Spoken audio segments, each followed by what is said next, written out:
Historia de las doctrinas económicas. 43. Conclusión. Los objetivos de la economía política. En el último capítulo hemos visto cómo en los años recientes ha habido asaltos al cuerpo general del pensamiento económico provenientes de distintas direcciones. El patrón de la dirección económica, basado primordialmente en un análisis del papel del presupuesto con su consecuente énfasis en la política fiscal, ha sido atacado desde dentro, por así decirlo, por los monetaristas. En otro sentido, ha habido un ataque más desde dentro. Joan Robinson ha continuado la erosión del sistema neoclásico que inició con su famosa obra The Economics of Imperfect Competition. En el prólogo a la segunda edición, afirma que la competencia perfecta, la oferta y la demanda, la soberanía de los consumidores y los productos marginales aún prevalecen como lo supremo en la enseñanza ortodoxa, y recuerda al lector que en su libro logró probar dentro del marco de la teoría ortodoxa que no es cierto que los salarios sean normalmente iguales al valor del producto marginal del trabajo. En Economic Heresies, Some Old-Fashioned Questions in Economic Theory, de 1971, una obra reciente, lleva más lejos su acometida contra todo el esquema teórico de la obra admitida en la economía. Además de esos ataques que vienen de los mismos profesionales y que, como hemos visto, cubren una amplia gama, continúan creciendo en amplitud e intensidad las arremetidas desde fuera, radicadas en lo que en términos generales se piensa son insuficiencias del análisis económico y de las políticas generadas por este para enfrentarse a los urgentes problemas del mundo real. Cubren los importantes puntos de la inflación, el empleo y el crecimiento en su relación entre sí, lo mismo que la definición adecuada y una evaluación más amplia del crecimiento y su contenido en lo que atañe al bienestar humano. Lo primero que debe ser dicho en relación a este desarrollo es que, no obstante su existencia, debe evitarse la impresión de que la ciencia económica está claramente en un estado crítico. De hecho, en opinión de la vasta mayoría de quienes la practican, vista pura y simplemente como una disciplina científica, parece estar en general en una condición saludable. La economía sigue siendo una industria en gran escala, a pesar de que tal vez los ímpetus por estudiar la carrera son un poco menores que hace algunos años y que el empleo de economistas en empresas y en el gobierno no tiene posiblemente los niveles de hace 10 o 15 años. Dentro y fuera de los centros de estudio, los economistas continúan su trabajo con la misma energía. La producción, tanto en el campo teórico como en el más descriptivo aspecto práctico, sigue siendo considerable. Esto puede ser apreciado en la continua corriente de volúmenes de investigaciones de reciente desarrollo, en las conferencias a nivel nacional e internacional de temas económicos y en los libros que contienen las disertaciones y las discusiones que se dan en ellas. El volumen y sobre todo la calidad de la producción de organismos como la Institution Brookings de Washington, o el Instituto Nacional de Investigaciones Económicas de Londres, para mencionar únicamente a dos de nivel nacional, además de los muchos que existen en otras capitales y en organizaciones como la Comisión de la Comunidad Económica Europea o la Organización para la Cooperación y el Desarrollo Económico, es extremadamente alto. Otro síntoma del estado floreciente de la materia puede ser visto en el continuo incremento de su penetración en los medios de comunicación, diarios y otras publicaciones periódicas, la radio y la televisión. Otra característica notable de la situación presente es el número de periodistas especializados en la industria, la economía y las finanzas, lo mismo que el creciente espacio o tiempo de que disponen y el grado en que los economistas académicos, incluyendo en ocasiones a aquellos que se ocupan de los aspectos más complejos de su materia, toman parte en exposiciones de carácter más popular sobre la economía. Sin embargo, a la luz del necesariamente breve relato del último capítulo acerca de algunas de las áreas más importantes de duda, no es posible evitar la impresión final de, por lo menos, incertidumbre, tanto en el frente analítico como, lo que es más obvio, en el frente de las políticas.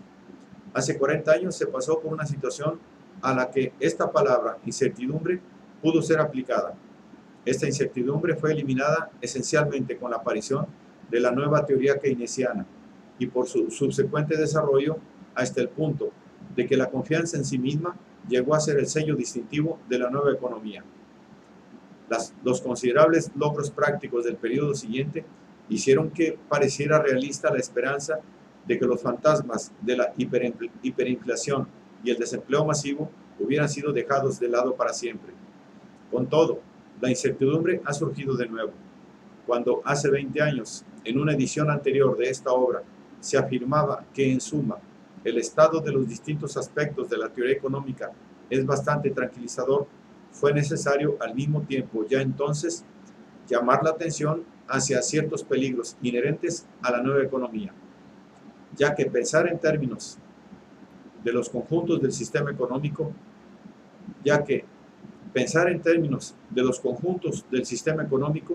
tiende a alentar un punto de vista mecanicista. Se hizo una advertencia contra la creencia de que el consejo prudente podía ser automáticamente asegurado por la teoría económica, sin importar qué tan refinada. Infortunadamente, aunque quizá inevitablemente, cierto grado de pensamiento mecanicista tendió a invadir la economía, al menos en cuanto a su aplicación a las políticas.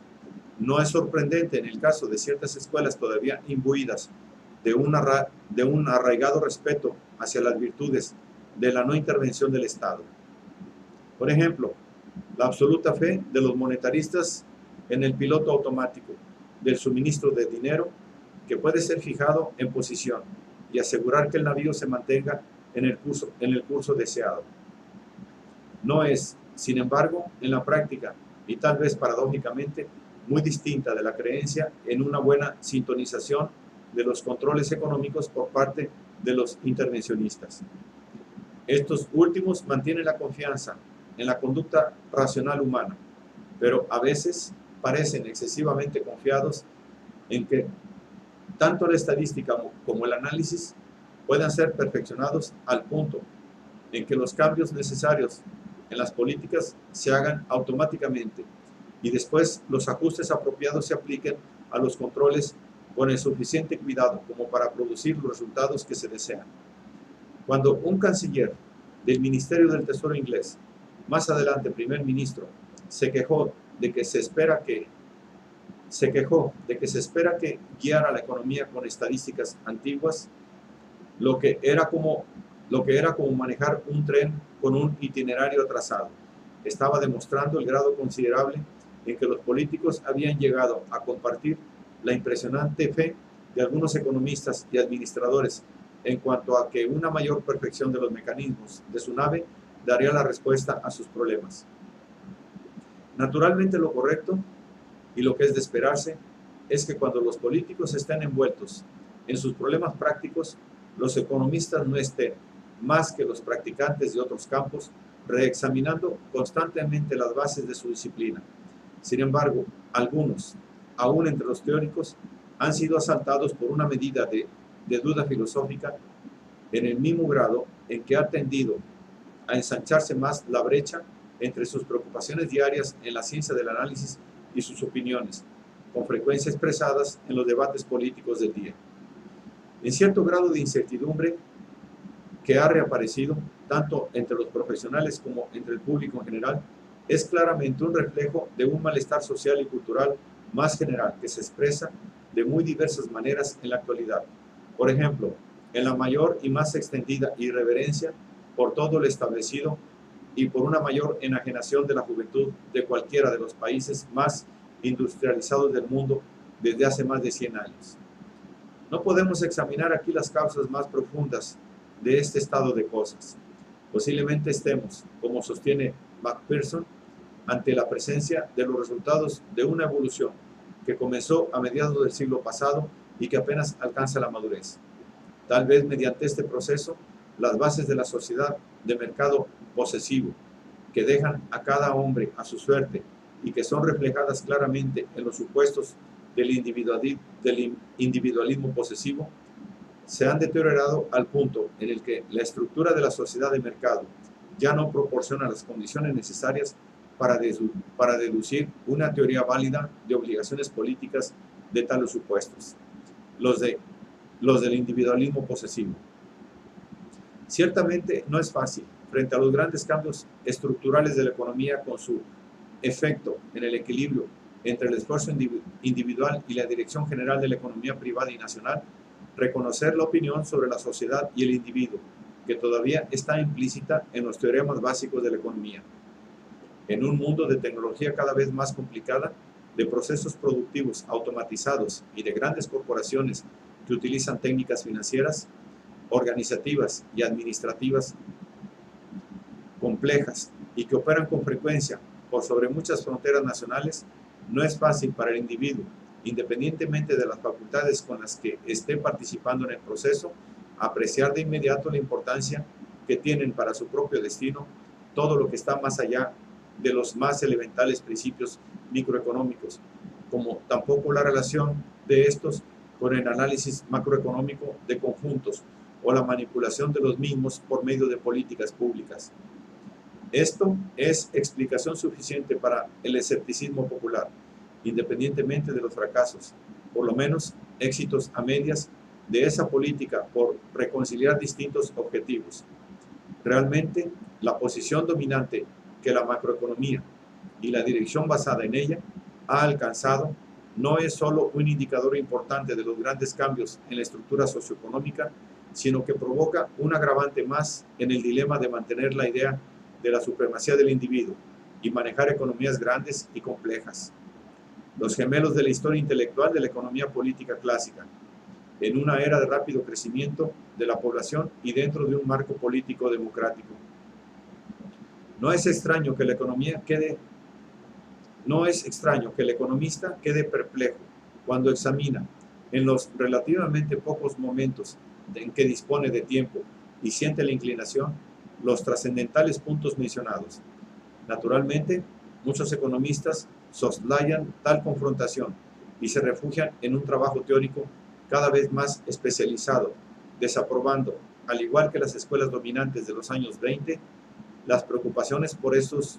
aspectos que pertenecen a la filosofía social o política y que consideran inferiores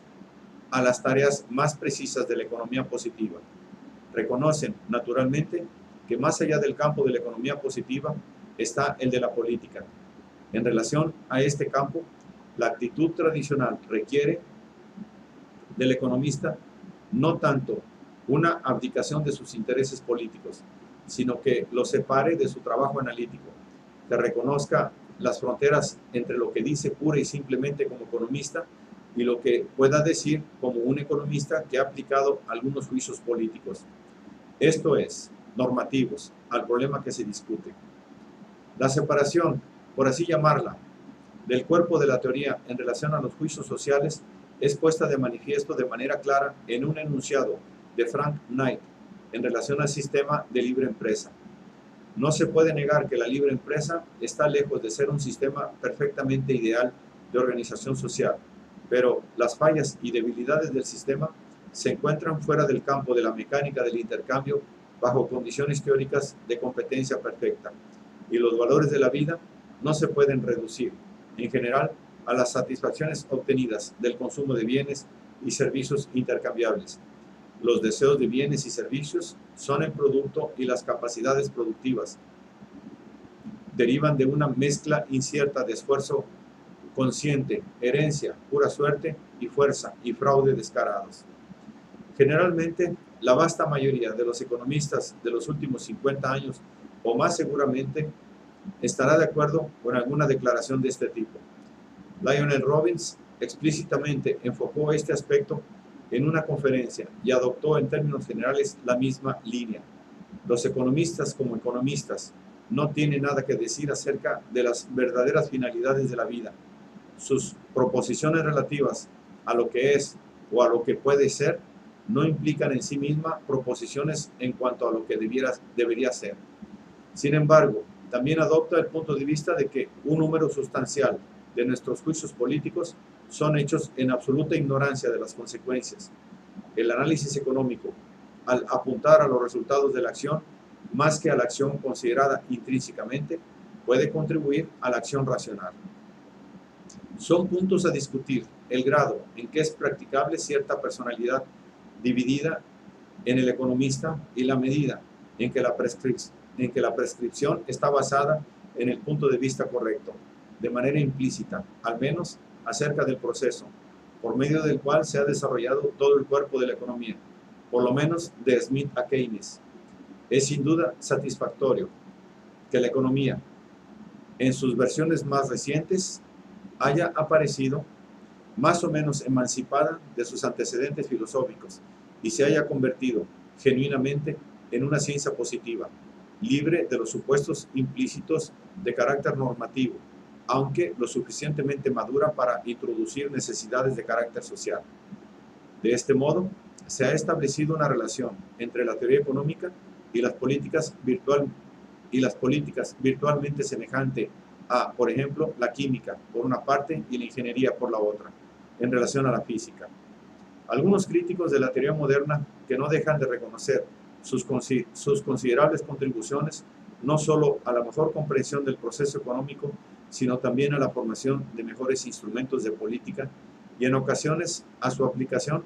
han llegado a abrigar la esperanza de que así como Burke hace 2 siglos vio la época de la caballería ser desplazada por aquella de sofistas y especialistas en economía y cálculo, tal vez nosotros veamos ahora que la era de las calculadoras se ha ido para dar paso a la de los humanistas, queriendo esto implicar claramente la habilidad para infundir valores morales a los teoremas de la economía, a los cálculos del Producto Nacional Bruto y a sus componentes, o, desde un punto de vista más neutral, para tender hacia objetivos aceptables desde un punto de vista humano, o será mejor decir político. Independientemente de que haya quienes no compartan esta esperanza, el hecho de que exista es un indiscutible signo de continuado vigor de la disciplina. Pero aun si esta esperanza estuviera en vías de realizarse, aun si fuera posible el desarrollo de una nueva economía normativa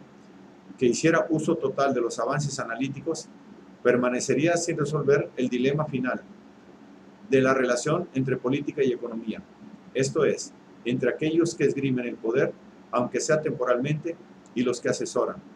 Platón, al hablar de los reyes filósofos, adoptó otro punto de vista. Kant fue más pesimista. No es de esperarse que los reyes filosofen o que los filósofos se conviertan en reyes. Tampoco es algo deseable, ya que la posesión del poder ineludiblemente corrompe el poder puro de la razón. La que sigue,